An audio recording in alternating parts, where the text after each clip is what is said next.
প্রশ্ন করতে পারেন, করেন। আমার একটা প্রশ্ন আছে ছোট ভাই তোমার কাছে। ইয়েস।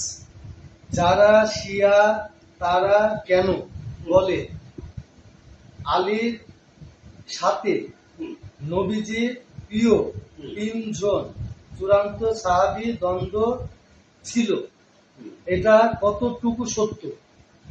আচ্ছা, আমি 1 মিনিটে উত্তর দিয়ে দেব এবং এটা সত্য না মিথ্যা আপনি নিজেই বুঝতে পারবেন। বুঝতে পারছেন? হযরত আলীর সাথে হলো আবু বকর সিদ্দিক রাদিয়াল্লাহু তাআলা আনহু এবং হলো ওমর রাদিয়াল্লাহু তাআলা আনহু, উসমান ইবনে নুরাইন রাদিয়াল্লাহু তাআলা আনহু। মানে কেন দ্বন্দ্ব, এটা কোনো হাদিসে আসেনি, কিন্তু এটা হলো মানুষের মতভেদ।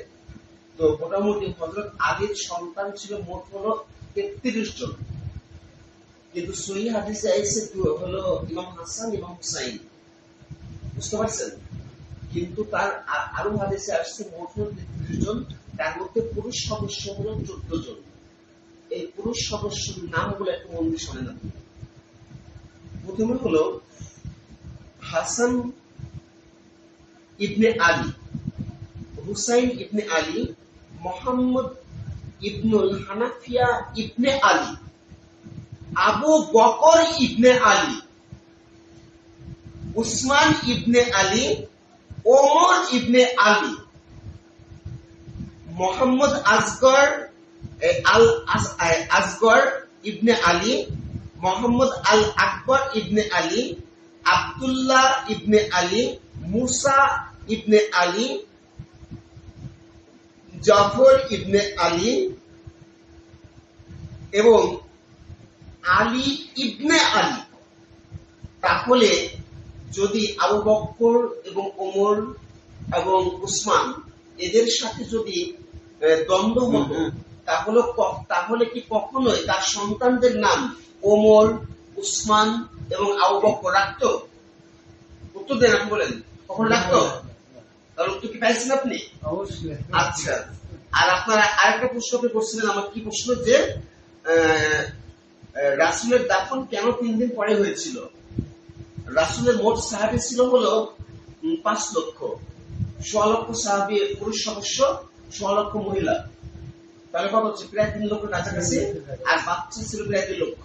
এই 5 লক্ষ, এই 5 লক্ষ সাহাবী মনে করেন যেই আসছে সেই রাসূলকে দেখছে আর দরুদ করছে। 5 লক্ষ সাহাবী, তো এটা ছোটখাটো বিষয় না, এটা অনেক সময় লাগবে। এবং তার 4টা কন্যা ছিল, একটা নাম হলো আম্মাজান ফাতেমা রাদিয়াল্লাহু তাআলা আনহু, দ্বিতীয় নাম্বার হলো উম্মে কুলসুম রাদিয়াল্লাহু তাআলা আনহু, 3 নম্বর হলো আম্মাজান জয়নব রাদিয়াল্লাহু তাআলা আনহু, 5 নম্বর হলো আম্মাজান রুকাইয়া রাদিয়াল্লাহু তাআলা আনহু। এই জয়নবের মানে বিয়ে হয়েছিল জর্ডানে। যে তখন জর্ডান থেকে মক্কায়